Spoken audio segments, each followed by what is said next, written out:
ये समझ में आ गया, ये भोग और उपभोग। अब इसके बाद बता रहे जो मैंने बात की थी कि 5 प्रकार के ऐसे पदार्थ हैं जिसका त्याग करना चाहिए। अब उसमें बता रहे पहले प्रकार का अवक्ष। 5 प्रकार के अवक्ष हैं जिनमें पहले प्रकार के अवक्ष का वर्णन किया जाता है। त्रसहति परिहरणार्थम शोद्रम पिशितम प्रमाद परिहृतये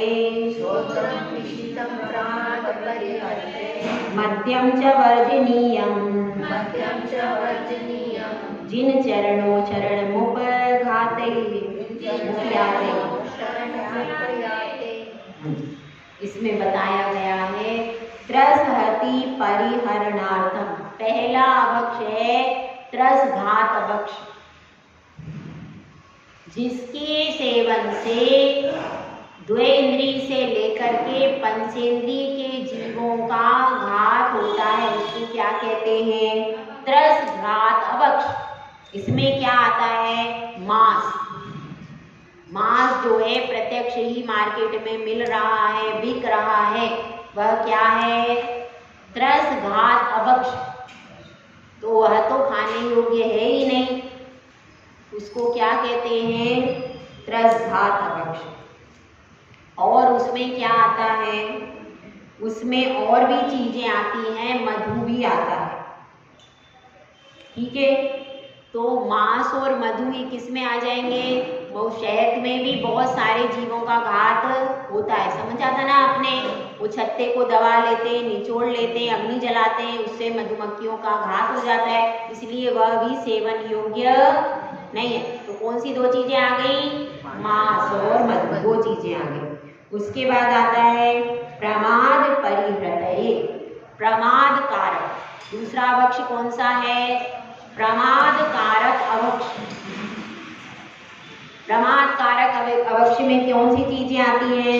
मध्यम च वर्जनीयम। मध्य का मतलब होता है शराब, गुटखा, गांजा, अफीम, बीड़ी, सिगरेट। और इसमें जितनी भी नशीली वस्तुएं हैं जिनको पीने से नशा हो जाता है, ऐसी चीजें काय में आ जाएंगी? मध्य।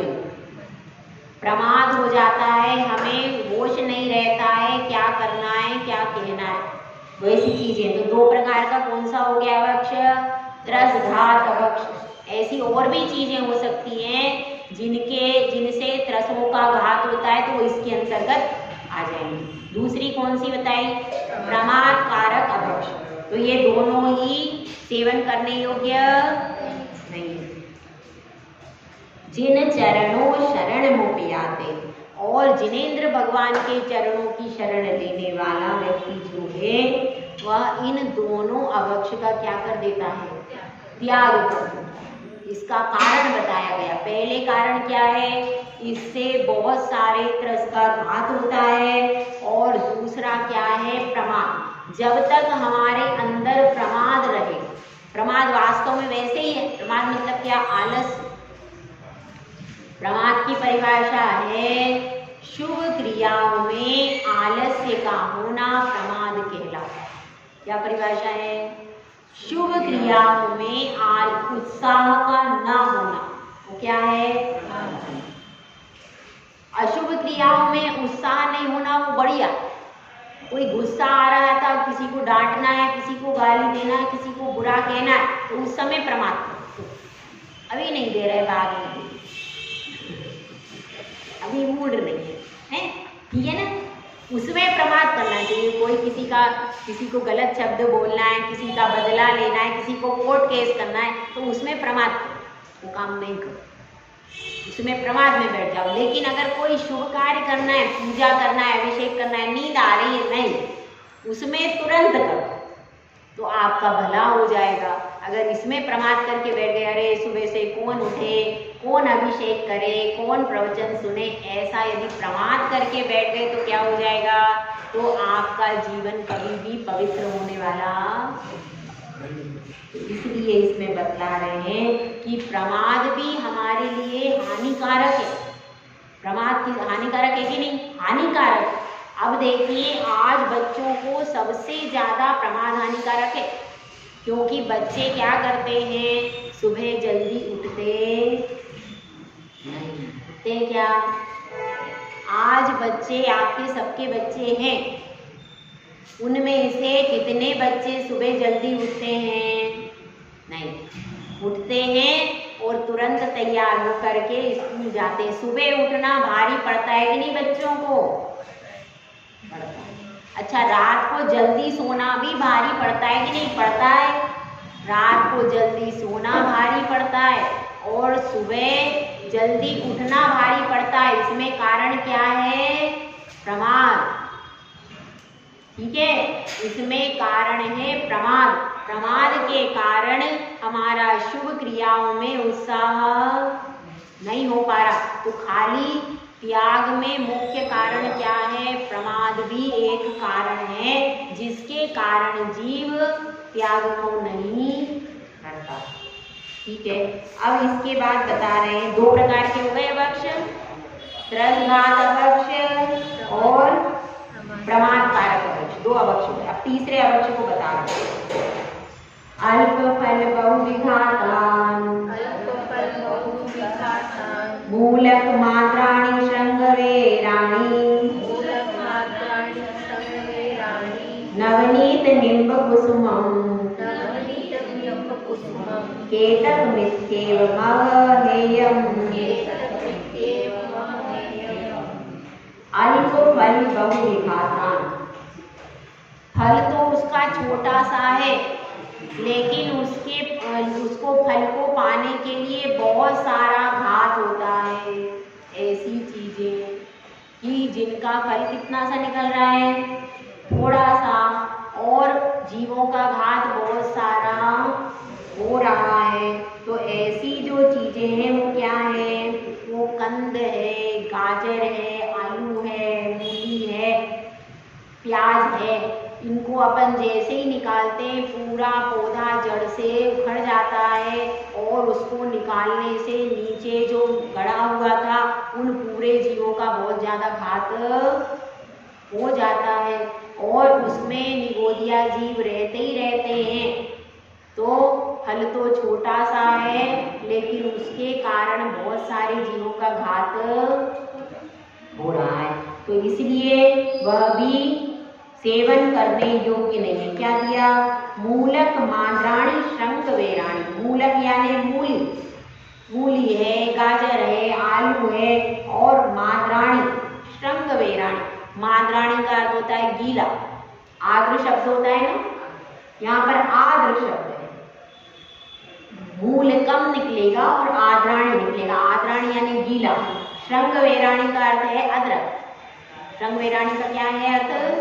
अदरक, गीला अदरक, मूली, आलू आदि। और नवनीत, नवनीत मतलब क्या हो जाता है? मक्खन। मक्खन जो है 48 मिनट के बाद अवक्ष है, उसको सेवन योग्य नहीं है। जैसे ही वो दही में से निकाला गया, और दही में से भी क्या है, आपको सुबह जैसे आपने दही जमाया तो उसको बिलो लो, बहुत ज़्यादा खट्टा नहीं होना चाहिए। दही की मर्यादा कितनी है? कितनी है दही की मर्यादा? हाँ भाई, 24 घंटे की मर्यादा है। उसके बाद वो बहुत ज़्यादा खट्टा हो जाता है, तो उसको 24 घंटे के अंदर आप क्या कर लो? बिलो लो। और बिलोने के बाद में फिर उससे जो मक्खन यदि आपको प्रयोग करना है, तो 48 मिनट के अंदर उस मक्खन को भोजन में ले। यदि आप 48 मिनट के बाद उस मक्खन को प्रयोग करते हो तो वह अवक्ष है, सेवन योग्य। मक्खन की मर्यादा सिर्फ 48 मिनट की है, उसके बाद वह मक्खन सेवन योग्य नहीं है। इसलिए यहाँ पर कह रहे हैं पनीर जो है, पनीर अलग बात है। वो तो दूध का दूध में जो दूध का अंश था, उसको आपने नींबू या फिटकरी डाल दी तो तो अब जो दूध का अंश था वही इंटीग्रेटेड हो गया, यानी संग्रहित हो गया और पानी अलग हो गया, उसमें कोई चेंज चीज नहीं हुई भाई। समझ में आई बात? दूध में जो ठोस पना था दूध का, लिक्विड फॉर्म में दो चीजें थी अपने पास, एक तो सफेद रंग था और एक उसमें पानी का अंश भी था। तो अपन सिर्फ नींबू डाल करके उसमें से जो सफेद अंश था उसको इकट्ठा करते। आप देखना, जब अपन नींबू डालते हैं तो वो सफेद अंश इकट्ठा नहीं होता, वो वैसे ही रहता, सफेद सफेद ही रहता है। और धीरे धीरे जब अपन उसको सिम आंच पर करते हैं तो इकट्ठा होता जाता है, इकट्ठा होता। तो दूध में जो सफेद अंश था, जो ठोस अंश था, उसको हमने इकट्ठा कर दिया, वो क्या हो गया? पनीर।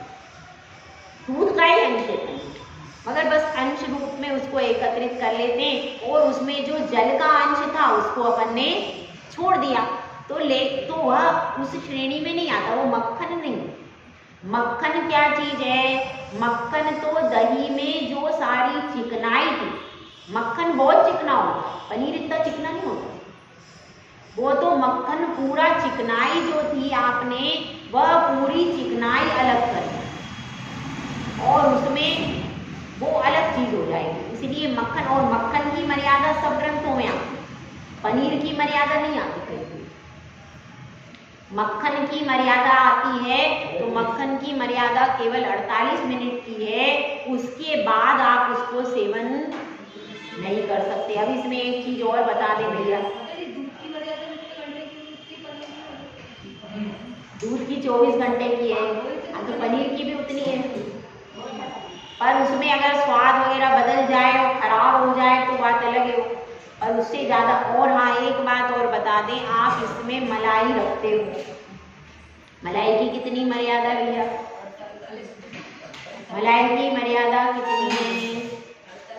नहीं, मलाई की मर्यादा 24 घंटे की है। जितनी पनीर की मर्यादा है उतनी मलाई की मर्यादा है, क्योंकि वह भी दूध का अंश है, दूध की ही पर्याय है। और आप लोग मलाई निकाल लेते हो, फिर उसको फ्रिज में रखते हो 3 दिन 4 दिन 8-8 दिन तक लोग रखते हैं और उसका वह घी बनाते हैं। ऐसा घी आपके सेवन योग्य नहीं है, उसमें बहुत सारी हिंसा हो गई। और साधु को तो चलाना ही नहीं चाहिए, ध्यान रखना। अगर आप ऐसे घी का प्रयोग साधु को कराते हो तो आपको पाप लगेगा। अब साधु तो हर चीज चौके में जाकर पूछ नहीं सकता, कोशिश कर सकता है। ये सब शुद्धि का विवेक किसके हाथ में है? अगर हम हर चीज में ये कब बनाया था, इसमें क्या डाला था, ये कब इसकी क्या, अगर यही करने बैठे तो आहार ही नहीं कर सकते हैं। तो ये सब विवेक आपको रखना है। किस चीज की, मलाई की मर्यादा सिर्फ 24 घंटे की है, ये बता दिया सब शास्त्रों में। जो दूध की मर्यादा वही मलाई की और पनीर की मर्यादा। तो उसी हिसाब से अपने को क्या करना है, उसी हिसाब से अपने को उसमें से घी निकाल के देना चाहिए। और नहीं हो तो आप जहाँ शुद्ध मिलता है वहाँ से लेकर के आओ, लेकिन ऐसा घी नहीं देना चाहिए साधु को, क्योंकि आप लोग पुण्य का सृजन करने के लिए चौका लगा रहे हो। काय के लिए लगा रहे हो? पुण्य का सृजन करने के लिए लगा रहे हो ना। और उसमें यदि आप ऐसी वस्तु का प्रयोग कर दोगे तो उसका क्या होगा, उसका नुकसान किसका होगा? उसमें नुकसान आपका होगा, क्योंकि आप शुद्धि आपने बोली।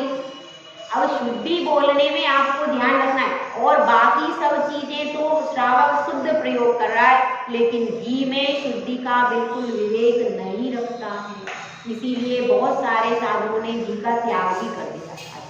इसमें कारण कौन है?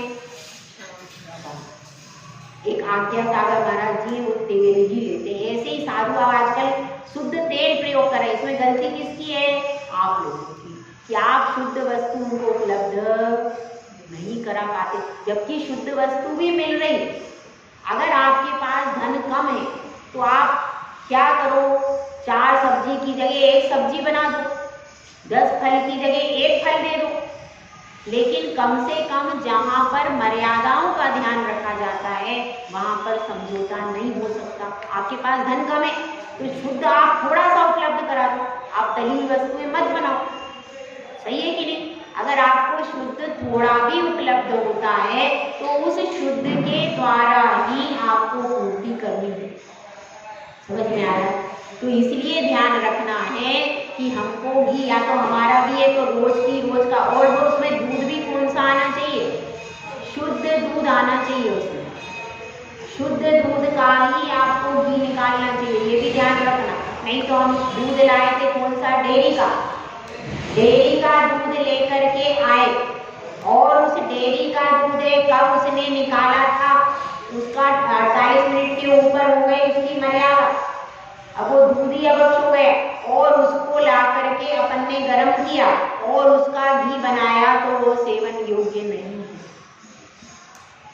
एक आप इसी चीज में गड़बड़ी करते हो और फिर जो पुण्य आपको मिलने वाला था वो घट करके आधा रह जाता, क्योंकि आपने उसी घी का प्रयोग किया, उसी घी से सामान बनाया। तो ये इस चीज का ध्यान विशेष तौर से श्रावकों को रखना चाहिए। ये गलती श्रावक हर चौके में कर रहा है, वर्तमान में भी चलती है, तो इससे बचना चाहिए। क्योंकि अपन पुण्य का सृजन करने के लिए आहार की व्यवस्था करो, अपना कर्तव्य क्या है? भले तुम साधु को थोड़ा दे, ज्यादा की इच्छा नहीं है, थोड़ा ही दे दो, पर हर साधु चाहता है हमने शुद्ध, हमने घर छोड़ा, बार छोड़ा, सारे विकल्प छोड़े, अब वह सोचता है मेरे निमित्त से जरा सी भी हिंसा, हर साधु की भाव। अगर मलाई रोज गरम कर ली जाए तो क्या? मलाई रोज गरम कर ली जाए तो नहीं, मलाई रोज, अगर आप दूध रोज गरम करो तो मर्यादा क्या होगी? कुछ भी नहीं बढ़ेगी।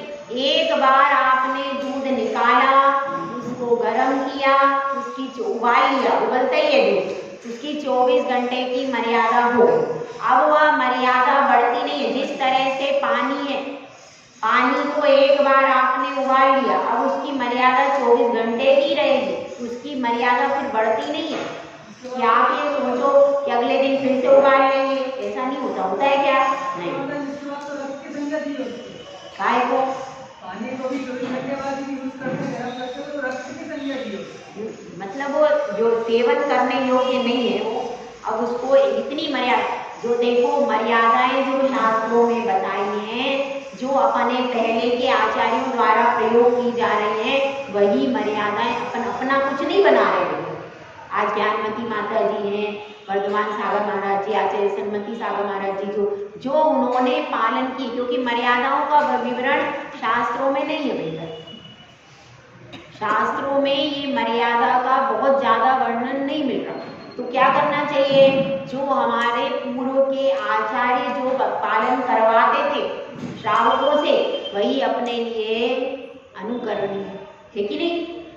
अपना कुछ नया नहीं बनाना। तो वह मर्यादा, मलाई की मर्यादा, अगर आप मलाई की मर्यादा का पालन कर लो तो आपका चोखा एकदम शुद्ध हो जाए, फिर कोई कमी नहीं है चोखे में, एक ही कमी है। यह कमी यदि आप पूरा कर लोगे तो आपका चोखा फिर 100% शुद्ध हो जाएगा। बाकी तो सब आप लगभग ध्यान ही रखोगे। एक वस्त्र की शुद्धि का भी ध्यान रखना चाहिए कि वस्त्र यदि आप पहन करके आए, सूखे वस्त्र हैं, थैली में रखें, और उन थैली में रखे सूखे वस्त्र आप गाड़ी में बैठ करके आए, रास्ते में भी सबसे वो छू गए और फिर उनसे जाकर के अपन ने क्या कर दिया? आहार दे दिया। वो वस्त्र शुद्ध है क्या? अगर आपको लाना है तो थोड़े गीले वस्त्र लेकर के आओ, और वह गीले वस्त्र फिर क्या करो? थोड़ा सुखाओ उनको, थोड़ा हल्का सूख जाए। बिल्कुल गीले वस्त्र भी प्रयोग नहीं करना चाहिए, क्योंकि उसमें पानी तो आपका वही डला है नल का, तो वह वस्त्र भी उसमें से इतना तो हो जाए कि पानी का संपूर्ण अंश, फिर उसको थोड़ा सा हल्का सा धूप में या कहीं पर डाल दो, तो क्या होता है? वो वस्त्र आपके थोड़े से कैसे हो जाते हैं? नमी छोड़ देते हैं और फिर उस वस्त्र को आप पहन। तो ये सब व्यवस्था जितना आप शुद्धि का ध्यान रखोगे उतना पुण्य मिलेगा। पुण्य काहे से मिलेगा? एक तो आपके भाव शुद्ध हो, दूसरा क्या शुद्ध हो? दूसरे आपके भाव शुद्ध हो, दूसरे आपका जो बना रहे हो वो द्रव्य शुद्ध हो, और आपके वस्त्र आदि शुद्ध हो, शरीर शुद्ध हो।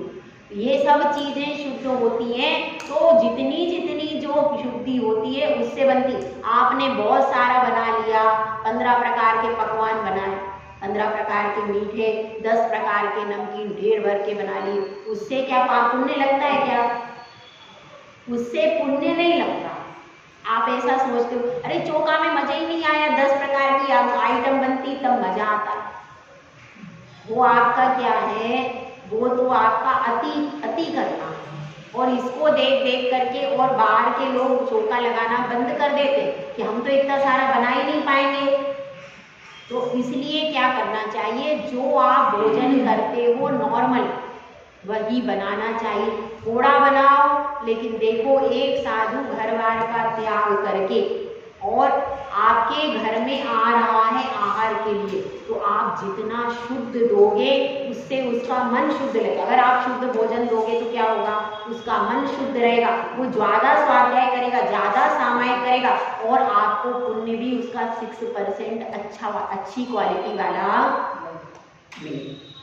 तो इसलिए अच्छी क्वालिटी वाले पुण्य के लिए आपकी वस्तु भी क्वालिटी की अच्छी होना चाहिए। एक वो उसका पेट भरने के लिए बस वो साधु आता है, वह व्यवस्थित हो, उसमें ऐसा नहीं हो उसमें इस प्रकार के पदार्थ हो जिसको भोजन करने से उसका वात पित्त कफ का रोग शमन हो जाए, बस ऐसा आहार देना चाहिए। तो अब इसमें बात यह चल रही है कि नवनीत की बात चलेगी। इसमें नवनीत के बाद क्या है, निम्ब कुसुमम। निम्ब कुसुमम का अर्थ क्या है, केतकी के फूल। केतकी के फूल आदि हैं, तो केतकी का फूल ऐसा कहते हैं, मैंने तो देखा नहीं है, केतकी के फूल में बहुत सारे जीव होते हैं, तो केतकी का फूल सेवन योग्य, कहीं कोई सेवन करता होगा, अपन ने तो कभी देखा नहीं था, मगर कहीं कोई सेवन करता होगा केतकी के फूल का, तो वह कोई सेवन, जहाँ आचार्य ने लिखा पहले कोई सेवन करता होगा, तो इसमें बताया है केतकी के फूल का त्याग करना चाहिए, ये सब छोड़ने योग्य है। कौन से हो गया है, तीसरे प्रकार का बताया है अल्पफल बहुविघात। इसमें बहुत सारा घात होता है, बहुविघात। ये अभक्ष्य कौन सा है, बहुविघात, जिससे बहुत सारा घात होता है और अल्पफल होता है, तो ये तीसरे प्रकार का हो गया। समझ में आ गया ना? पहला कौन सा था, त्रसघात, दूसरा कौन सा है, प्रमाद कारक। पहला है त्रसघात अभक्ष्य, दूसरा है प्रमाद कारक अभक्ष्य, और तीसरा कौन सा है, बहुविघात। अल्पफल बहुविघात, ये कौन सा हो जाएगा, तीसरे प्रकार का। तो ये 3 प्रकार के अभक्ष्य करे गए, और आगे भी इसके अभक्ष्य अब एक और इसमें बता देते हैं, तो ये पूरा होगा। यदनिष्टं तद्व्रतये त्यज्यामुपसेव्य सेतदपि जाह्यात्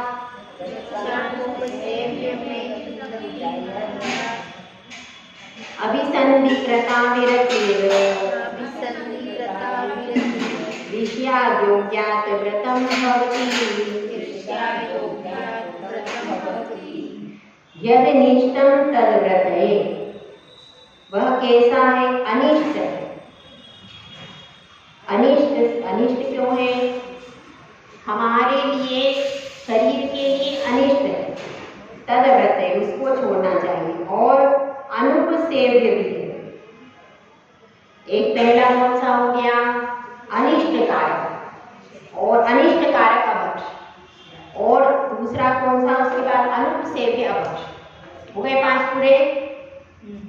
ये हो गया अनिष्ट अभक्ष्य और अनुपसेव्य अभक्ष्य, और उसको भी छोड़ना चाहिए, यानी अनिष्ट अभक्ष्य को भी छोड़ना चाहिए और अनुपसेव्य अभक्ष्य को भी छोड़ना चाहिए। और उससे क्या होता है, उसको छोड़ देते हैं तब अपना व्रत पालन होता है।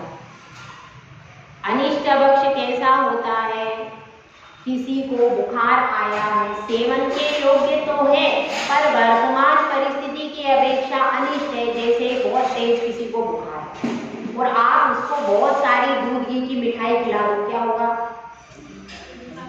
और बुखार बढ़ जाएगा, तबीयत और उल्टी हो जाएगी और तबीयत खराब हो जाएगी। तो यद्यपि दूध और घी अच्छा है कि नहीं, अच्छा है, परंतु वह व्यक्ति कैसा है, उसका अभी वर्तमान में बुखार आ रहा है, पाचन शक्ति कमजोर है, इसीलिए वर्तमान में उसके लिए क्या हो गया,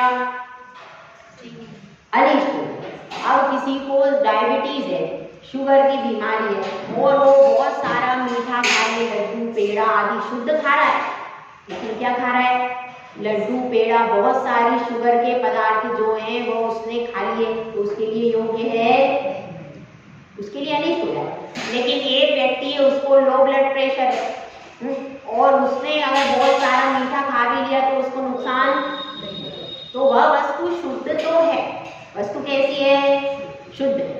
फल आदि है, फलों में भी ऐसा हो जाता है, तो वह वस्तु तो शुद्ध है। जैसे किसी को हाई ब्लड प्रेशर है, अब उसको बहुत सारा नमक और घी दे दिया आपने, नमक और घी के पदार्थ, कोलेस्ट्रॉल है तो घी के पदार्थ बहुत सारे चिकनाई के खा लिए, क्या हो जाएगा, उसकी तबीयत खराब हो जाएगी।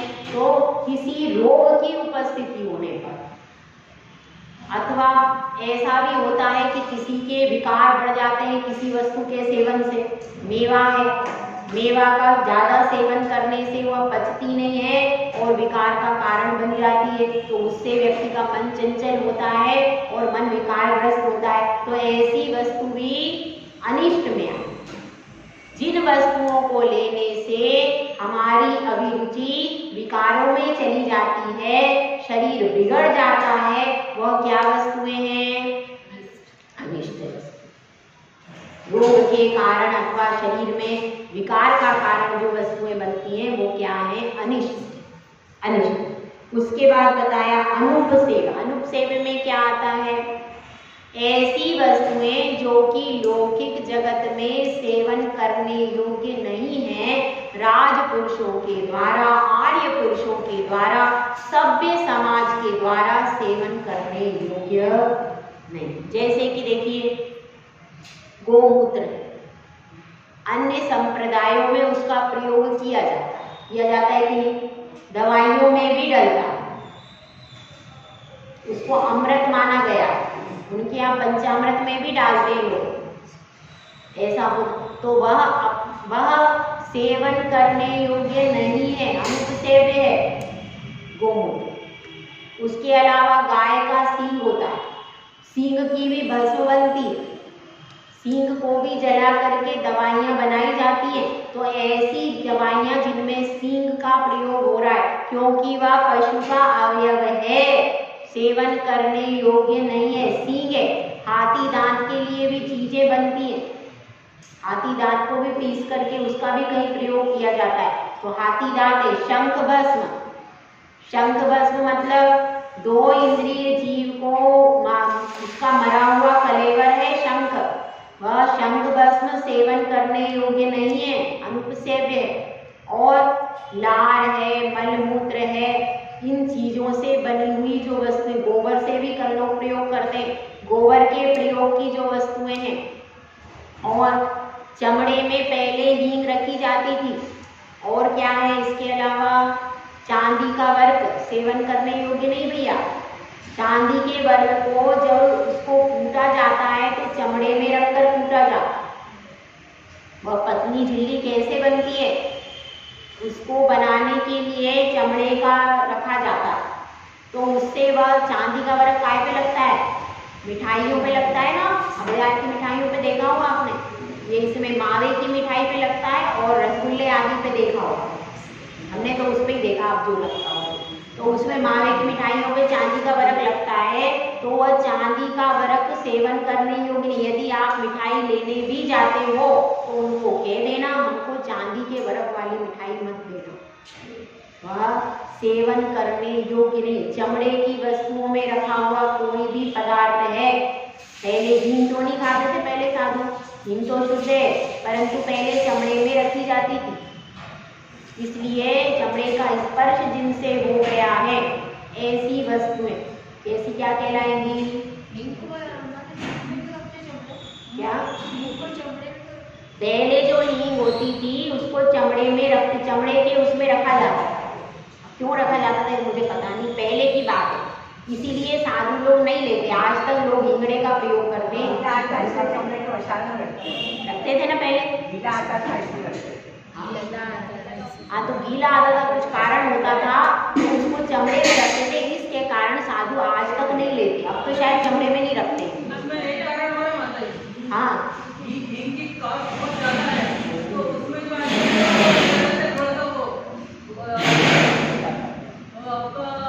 आटा मिला देते हैं उसकी मात्रा बढ़ाने के लिए। हाँ तो कुछ करते हो। वो बाजार का आटा तो वैसे ही अवश्य ही उस वजह से वो नहीं खाया जाता। और हींगड़ा कहते हैं, हींगड़े में वो चीज नहीं होती है, तो शायद हींगड़े का प्रयोग साधु करते हैं। हींगड़ा तो उसमें से निकालते पेड़ में से चीरा लगाते हैं। हाँ तो वो अलग चीज है, हींग नहीं है। हींगड़ा डायरेक्ट पेड़ से आता है तो वो इसलिए कहते हैं वो शुद्ध है, तो उसका प्रयोग साधु करते हैं, लेकिन हींग का प्रयोग साधु नहीं करते। तो इसका कारण है। तो ऐसी चीजें जिनसे चमड़े का स्पर्श हो गया वह श्रावक के भी लेने योग्य नहीं, ये ध्यान रखना। तो इस प्रकार से ये 5 प्रकार का अभक्ष सबको याद हो गया। पहला कौन सा है? त्रस घात अभक्ष, पहले नंबर का। दूसरा क्या है? प्रमाद कारक अभक्ष। तीसरा कौन सा है? अल्पफल बहुविघाता अभक्ष। और चौथे नंबर का है अनिष्ट अभक्ष। और 5वें नंबर का है अनुपसेव्य अभक्ष। ये 5 जो है वो सेवन करने योग्य नहीं है, यानी इतना बड़ा। और 22 प्रकार के अभक्षों भी आते हैं। 22 प्रकार के अभक्ष है ना, ओला, घोर, बड़ा, निशी भोजन, बहुबीजा, बैगन, संतान, ऐसे करके आता है। ये कई तो उसमें मिलेगा पीछे तो। कौन सा है? ओला यानी जो बारिश में गिरते हैं, ओला। घोर बड़ा यानी क्या है? दही बड़ा, घोर बड़ा। कच्चे दूध का बनाया हुआ तो क्या है? कच्चा दूध है, कच्चे दूध का जमाया हुआ दही और उसको दाल के साथ में मिला करके खाना। बाजार का जो दही बड़ा है वो खाने योग्य नहीं है, कच्चे दूध का। क्योंकि द्विदल जो माना जाता है वो कच्चे दूध का माना जाता है भैया, पके दूध का नहीं माना जाता, ये बात ध्यान रखना। द्विदल में जो बात आई है, कच्चे दूध में यदि आपने दाल आदि को डाल दिया और उसका कुछ प्रयोग किया तो वह द्विदल के अंतर्गत आता है, पके दूध का नहीं आता है। ऐसा शास्त्रों में वर्णन भी आया है। तो अब इसमें ये कह रहे हैं घोर बड़ा, कच्चे दूध का बना हो जो बनता है दही बड़ा। और निशी भोजन तो है ही अवक्ष। बहुबीजा, बैगन भी अवक्ष में आता है, बैगन नहीं खाना चाहिए। और संधान यानी अचार और मुरब्बे बहुत दिन के, अचार, मुरब्बा और पापड़ बहुत दिन के जो बने हुए साल भर तक जो खा रहे हो वो अभक्ष है, वह सेवन करने योग्य नहीं है। इस प्रकार से 22 अभक्ष भी बताए गए हैं। तो इसमें से सभी अभक्षों का हमको त्याग कर देना चाहिए। जय बोला, जय सुंदर सा।